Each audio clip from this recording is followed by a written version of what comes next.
नमस्कार, स्वागत है उत्तर प्रदेश के हमारे खास बुलेटिन में। मैं हूं आपके साथ दिव्या सिंह। खबरों की शुरुआत करते हैं। उरई क्षेत्राधिकारी सीओ उमेश पांडे के निर्देशन में बनी टीम ने एक अहम सफलता हासिल की है। पुलिस ने मुखबिर की सूचना पर घेराबंदी कर एक शातिर चोर को गिरफ्तार किया है और गिरफ्तार किए गए चोर के पास से 1 महीना पहले हुई चोरी का फ्रिज एलसीडी बरामद किया गया है। साथ ही चोरी में प्रयुक्त इको गाड़ी भी बरामद की गई है। पुलिस ने चोर के खिलाफ मुकदमा दर्ज कर आगे की कार्रवाई शुरू कर दी है।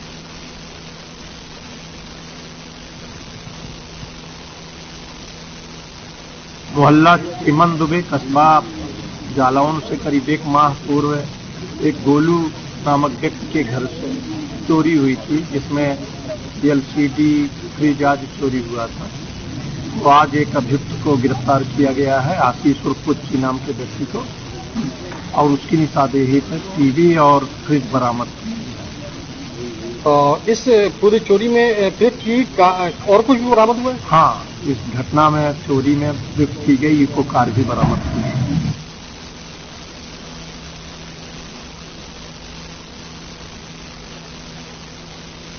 और आगे बढ़ते हुए रुक कर लेते हैं इस वक्त की बड़ी खबर का। इस वक्त की बड़ी खबर सिद्धार्थनगर से सामने आ रही है। गेहूं के खेत में लगी आग। 200 बीघा गेहूं की खड़ी फसल जलकर हुई खाक। आग लगने के कारण का नहीं चल पाया है पता। सदर थाना क्षेत्र के सिवान गांव की पूरी घटना बताई जा रही है। सिद्धार्थनगर से इस वक्त की बड़ी और अहम खबर आपके टेलीविजन स्क्रीन पर है। आपको बता दें कि सिद्धार्थनगर में गेहूं के खेत में आग लगी है। आग लगने से 200 बीघा गेहूं की खड़ी फसल जलकर खाक हो गई है। आग लगने के कारणों का अभी तक पता नहीं चल पाया है। सदर थाना क्षेत्र के सिवान गांव की पूरी घटना बताई जा रही है, जहां 200 बीघा गेहूं के खेत में आग लगी है, जिससे पूरा फसल जलकर खाक हो गया है। सिद्धार्थनगर से इस वक्त की बड़ी और अहम खबर, जहां 200 बीघा के गेहूं के खेत में आग लग गई है और आग लगने से पूरी तरह से गेहूं जलकर खाक हो गया है। ये तस्वीरें आप देख सकते हैं। सिद्धार्थनगर से ये तस्वीर आपको दिखा रहे हैं, जहां पर 200 बीघा के गेहूं के खेत में आग लग गई है और आग लगने से पूरी तरह से गेहूं जलकर खाक हो गया है। 200 बीघा गेहूं की खड़ी फसल में लगी आग। सदर थाना क्षेत्र के सिवान गांव की पूरी घटना बताई जा रही है। तस्वीरों के माध्यम से आप देख सकते हैं कि आग कितनी भयावह थी कि 200 बीघे के फसल को अपनी चपेट में ले ली है। और बस्ती मुख्यालय से 35 किलोमीटर दूर बहादुरपुर ब्लॉक के रामपुर गांव में बने पूर्व माध्यमिक स्कूल का हाल बेहाल है। कई साल पहले जिम्मेदारों ने तो रामपुर सहित आसपास के गांव के गरीब बच्चों के लिए एक सरकारी विद्यालय का निर्माण करवाया, लेकिन इस स्कूल को जाने वाले रास्ते को बनाना ही भूल गए। दिन बीतते गए, मगर किसी जिम्मेदार ने इस स्कूल की दुर्दशा पर कोई ध्यान नहीं दी। सरकारी व्यवस्था का दंश झेल रहा स्कूल एक रास्ते के लिए कई सालों से तरस रहा है। जैसे तैसे गांव के गरीब बच्चे एक पगडंडी से होते हुए इस स्कूल में दाखिल होते हैं और पढ़ाई करते हैं। यूपी में निजाम तो बदल गया है, मगर उस स्कूल की हालत आज भी जस की तस बनी हुई है।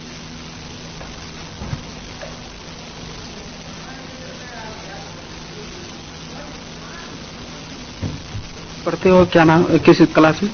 8वीं। किस स्कूल में? प्राथमिक विद्यालय रामपुर। तो यहाँ आने के लिए रास्ता नहीं है कोई? नहीं, बस एक ही रास्ता है। तो वो भी तो रास्ता नहीं हो, तो खेत के मेड़ है। दिक्कत क्या होती है आप लोग का आने जाने में?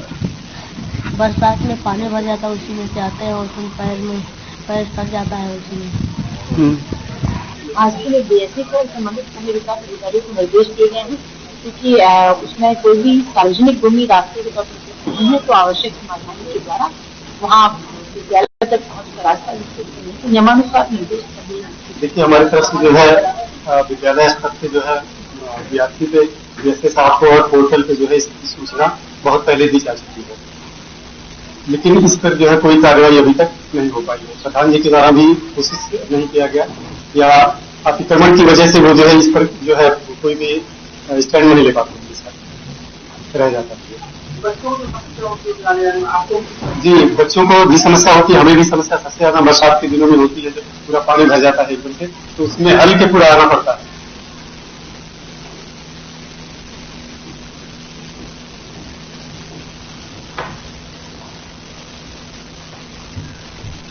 और जिलाधिकारी अविनाश सिंह के आदेश पर अपर जिलाधिकारी सदानंद गुप्ता ने ज्योतिबा फूले संयुक्त जिला चिकित्सालय का औचक निरीक्षण किया है। निरीक्षण के दौरान मौके पर मुख्यालय चिकित्सा अधीक्षक ओम प्रकाश मौके पर उपस्थित रहे हैं। वहीं डॉक्टर मनोज कुमार और डॉक्टर लता चौधरी अनुपस्थित मिले हैं। आपको बता दें कि एडीएम ने मुख्य चिकित्सा अधीक्षकों को अनुपस्थित डॉक्टरों के खिलाफ तत्काल स्पष्टीकरण जारी करने का निर्देश दिया है। साथ ही अपर जिलाधिकारी ने डिजिटल एक्सरे कक्ष, पैथोलॉजी, नवजात शिशु विंग और ओपीडी, जनरल वार्ड, औषधि वितरण कक्ष और चिकित्सालय की व्यवस्थाओं का जायजा लिया है। साथ ही उन्होंने मौके पर उपस्थित मरीजों से सुविधाओं के बारे में जानकारी प्राप्त की है। निरीक्षण के दौरान उन्होंने निर्देश देते हुए कहा है कि अस्पताल की सभी व्यवस्थाएं दुरुस्त होनी चाहिए, साफ सफाई पर विशेष ध्यान देने जाना चाहिए और अगर कोई लापरवाही पाई जाती है तो कठोर कार्रवाई सुनिश्चित की जाएगी।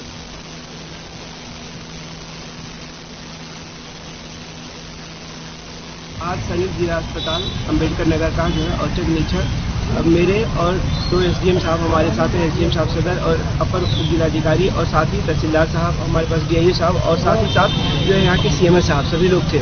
हम लोगों ने आज प्रयास किया है कि अस्पताल के सभी आस्पेक्ट को जांच किया, जैसे फार्मेसी का जांच किया, हम लोगों ने पैथोलॉजी का जांच किया।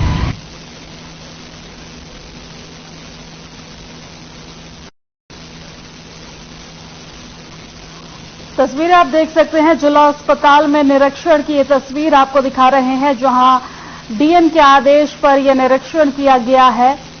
और आगे बढ़ते हैं खबर बुलंदशहर से। इस वक्त की बड़ी खबर आपको बता दें कि बुलंदशहर से इस वक्त की बड़ी खबर सामने आ रही है। कैनरा बैंक की अनूप शहर शाखा में लगी आग, बैंक के पैनल रूम में लगी आग, शॉर्ट सर्किट माना जा रहा है। आग लगने का कारण धुआं निकलता देख पड़ोसी ने दी थी सूचना, बैंक प्रबंधक को दी गई आग लगने की सूचना। दमकल की गाड़ी ने आग पर पाया काबू। बड़ा हादसा होते होते टल गया। अनूप शहर में स्थित कैनरा बैंक का ये पूरा मामला बताया जा रहा है।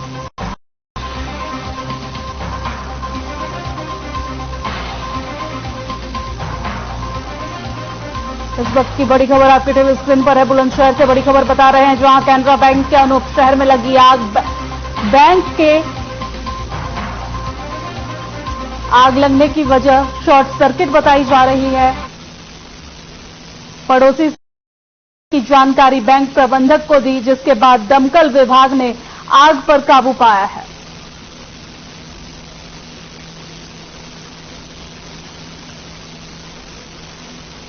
तस्वीरें आप देख सकते हैं, बुलंदशहर के अनूप शहर की ये तस्वीर आपको दिखा रहे हैं, जहां पर बैंक में आग लग गई थी, जिसके बाद धुआं निकलता देख पड़ोसी ने इस बात की जानकारी प्रबंधक को दी, बैंक प्रबंधक को दी, जिसके बाद दमकल विभाग की गाड़ियां मौके पर बुलाई गई और दमकल विभाग ने आग पर काबू पाया है। आप देख सकते हैं कि किस तरीके से पानी का छिड़काव करके आग पर काबू पाया जा रहा है। बुलंदशहर के कैनरा बैंक की ये तस्वीर आपको दिखा रहे हैं। अनूप शहर, बुलंदशहर के अनूप शहर में ये कैनरा बैंक है, जहां पर आग लग गई है, जिसके बाद शॉर्ट सर्किट आग लगने के कारण बताई जा रही है, जिसके बाद दमकल विभाग को मौके पर बुलाकर आग पर किसी तरह से काबू पाया गया है।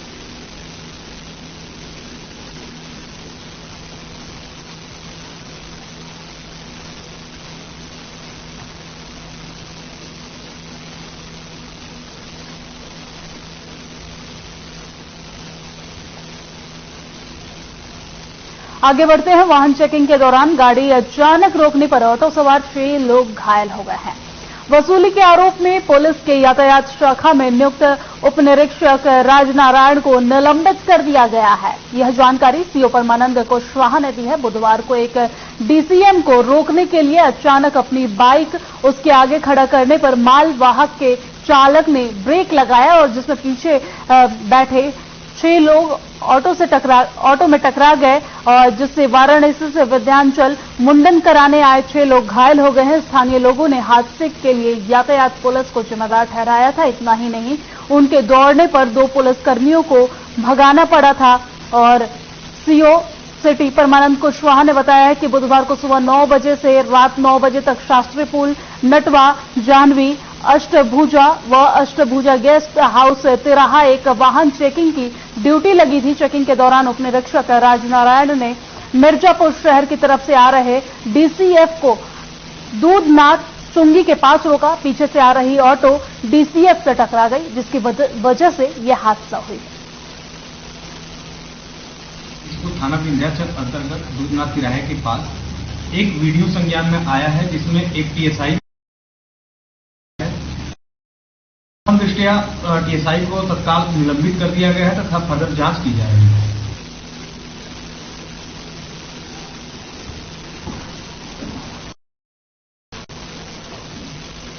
और झांसी के थाना कोतवाली की शारदा हिल्स कॉलोनी में एक सत्ताधारी नेता पर मकान कब्जा करने का आरोप लगा है। मामले पर जानकारी देते हुए पीड़ित ने बताया है कि उसका नवनिर्मित मकान शारदा हिल्स कॉलोनी में है और अभी वहां काम चल रहा है, जिसे बीजेपी नेता अमित साहू कब्जाने के प्रयास कर रहे हैं। माना जा रहा है कि वह सत्ता की हनक दिखाकर पीड़िता को परेशान कर रहे हैं और जबरन वहां आकर गाली गलौज कर रहा है। साथ ही पीड़ित ने बताया है कि अमित साहू उसकी बहन के मकान पर बार बार आकर धमकी दे रहा है। इतना ही नहीं, अमित साहू ने उसके मकान पर अपना ताला जड़ दिया, जिसकी शिकायत उसने थाने में दी है और न्याय की गुहार भी लगाई है। आपको बता दें कि प्रदेश में जीरो टॉलरेंस पर काम करने वाली योगी सरकार में उनके ही नेता पलीता लगाते नजर आ रहे हैं।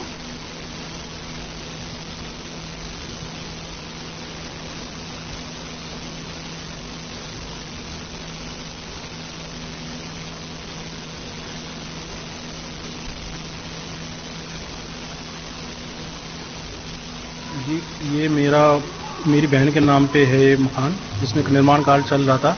कल अमित साहू अपने कई लोगों के साथ यहाँ पर आए और धमकी दे के गए कि आप इस मकान में एक ईंट भी लगा सकते, लगा के दिखाओ कैसे लगाएंगे।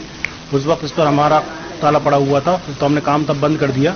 लेकिन फिर आज सुबह जब यहाँ पर पहुंचे मौके पे, तो यहाँ पर इन्होंने ताला हमारा तोड़ के इन्होंने अपना ताला डाल लिया रात में और पूरी धमकी दे रहे हैं कि इस पर हम कब्जा कर लेंगे।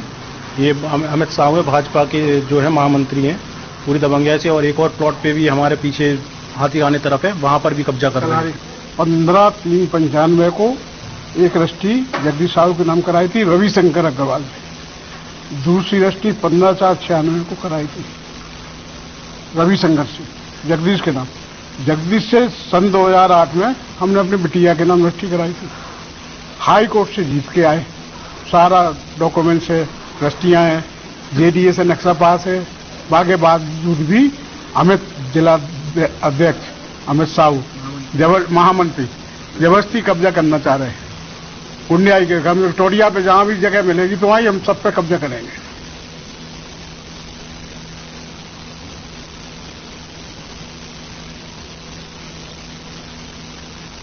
और श्रावस्ती में गौ आश्रय केंद्रों में छुट्टा गोवंशों को संरक्षित कराने को लेकर जिम्मेदार अधिकारी बेपरवाह नजर आ रहे हैं। आपको बता दें कि गौ आश्रय स्थलों में भेजने के लिए विभाग की 31 मार्च तक का समय दिया गया था, जो अब पूरा हो गया है। और साथ ही नोडल अधिकारियों को 5 अप्रैल तक इसकी रिपोर्ट प्रस्तुत करने का निर्देश दिया गया था। इसके बावजूद जिले में छुट्टा जानवरों को संरक्षित करने की अब तक कोई पहल नहीं की गई है। चाहे गांव हो, सड़क हो या खेत हो, झुंड में झुंड छुट्टा गोवंश अपना डेरा जमाए हुए हैं और इन छुट्टा जानवरों से सड़क दुर्घटनाएं होती रहती है और इनसे किसान अपनी फसल बचाने के लिए दिन रात खेत की रखवाली कर रहा है। और इसके बावजूद झुंड में मौजूद इन छुट्टा गोवंशों को संरक्षित नहीं कराया जा रहा है।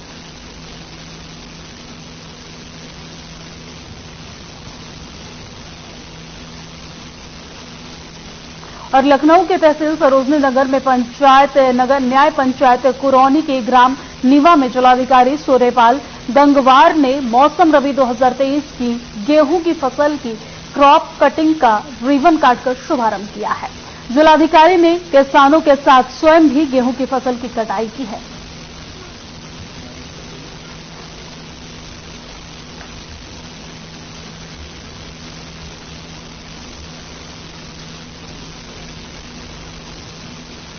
और आगे बढ़ते हुए रुक कर लेते हैं इस वक्त की बड़ी खबर का। इस वक्त की बड़ी खबर गाजियाबाद से सामने आ रही है, जहां आकांक्षा दुबे हत्या मामले में गिरफ्तारी हुई है। वाराणसी पुलिस ने की गिरफ्तारी, संदिग्ध समर सिंह को किया गिरफ्तार। समर सिंह भी है सिंगर। गाजियाबाद से इस वक्त की बड़ी और अहम खबर आपके टीवी स्क्रीन पर है, जहां वाराणसी पुलिस ने गिरफ्तारी की है, समर सिंह की गिरफ्तारी की है। समर सिंह एक सिंगर है बड़ी और अहम खबर आपके टीवी स्क्रीन पर है। गाजियाबाद से इस वक्त की बड़ी खबर आपको बता रहे हैं, जहां पर वाराणसी पुलिस ने गिरफ्तारी की है, समर सिंह की गिरफ्तारी की है। आकांक्षा दुबे आत्महत्या मामले में गिरफ्तारी की गई है और वाराणसी पुलिस ने गिरफ्तारी की है।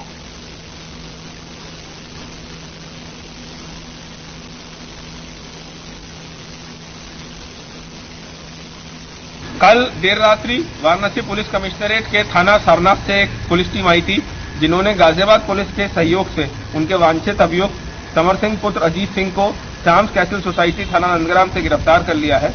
अभियुक्त को ट्रांजिट रिमांड हेतु गाजियाबाद कोर्ट में पेश किया जा रहा है, जिसके बाद उनको वाराणसी ले जाया जाएगा।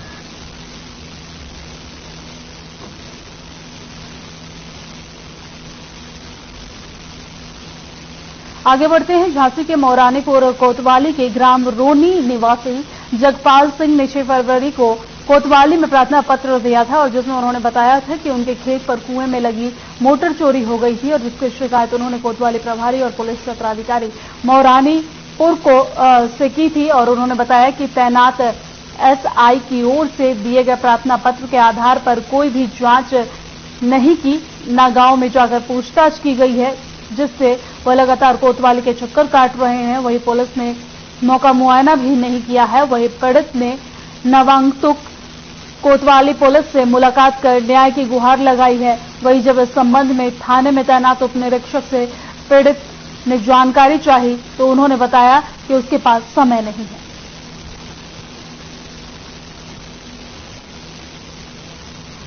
संबल सिवल चोरी होगा 6 भाई आपने रिपोर्ट कही थी 6 तारीख जी। और दरोगा जी इंक्वायरी लिखा नहीं गए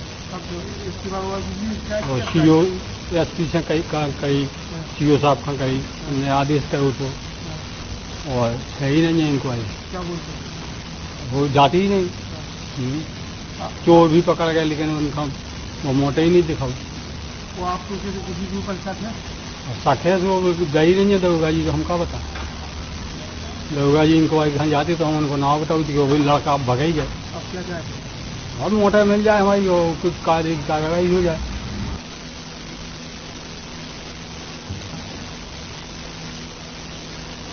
और जालौन में 17 साल पहले मर चुके व्यक्ति के खिलाफ चार्जशीट लगाई गई है, जिसके जांच करने वाले 2 सीओ सहित 7 लोगों के खिलाफ सीजेएम कोर्ट ने एफआईआर दर्ज करने के आदेश दिए हैं और यह आदेश मृतक के पिता के शिकायत के आधार पर सीजेएम कोर्ट के न्यायाधीश ने दिया है।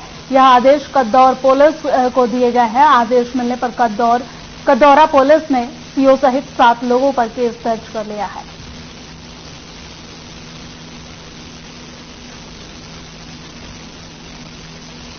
ये घटना ये हमारे जिला जालौन में एक गांव है चतेला।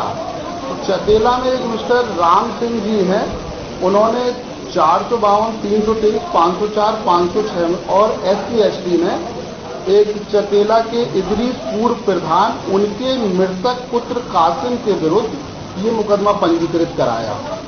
क्योंकि ये ये लड़का मरा हुआ इस घटना के करीब 17 साल हो गए थे, उसके खिलाफ भी एफआईआर पंजीकृत हो गई। क्योंकि एफआईआर पंजीकृत होना एक सामान्य बात होती है। अब इसकी विवेचना क्षेत्राधिकारी करते हैं SC/SD की, तो उस समय मिस्टर आरपी सिंह ने भी विवेचना की और उन्होंने भी उस मृतक जो कासिम था उसके विरुद्ध जांच में उसको जिंदा माना। और इसके बाद मिस्टर संतोष कुमार एक सीओ क्षेत्राधिकारी कालकी, उन्होंने भी उसके मिस्टर कासिम को जिंदा माना और न्यायालय में आरोप पत्र प्रेषित कर दिया।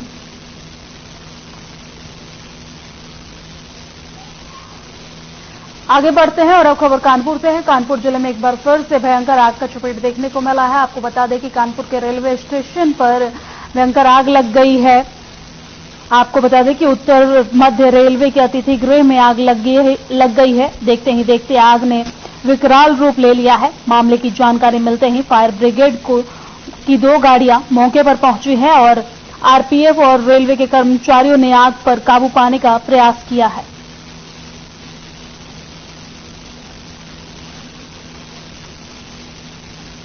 कानपुर से यह खबर आपको दिखा रहे हैं, जहां पर रेलवे के अतिथि गृह में आग लग गई है।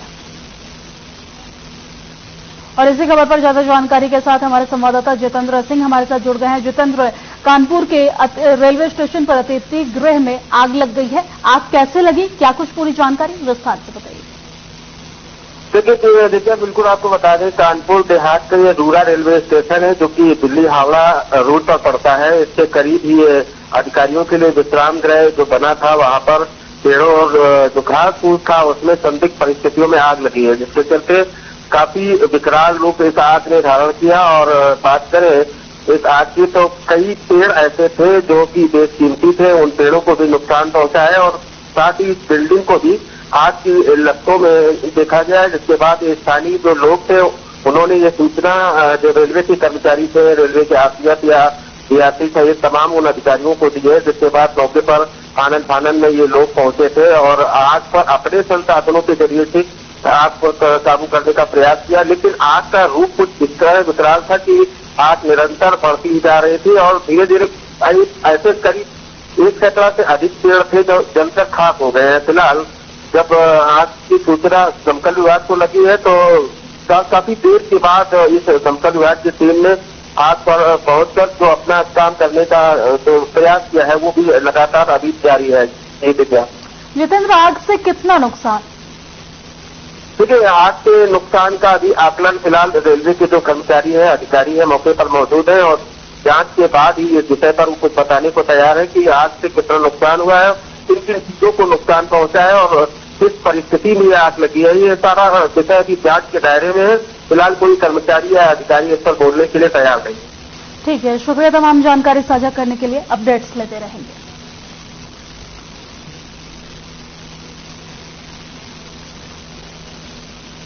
आगे बढ़ते हैं। गृह मंत्री अमित शाह ने लोकार्पण किया है कौशाम्बी महोत्सव के शुभारंभ के विकास परियोजनाओं का लोकार्पण और शिलान्यास किया है, दिखाते हैं। प्रेरणा और मार्गदर्शन में भारत के युवाओं को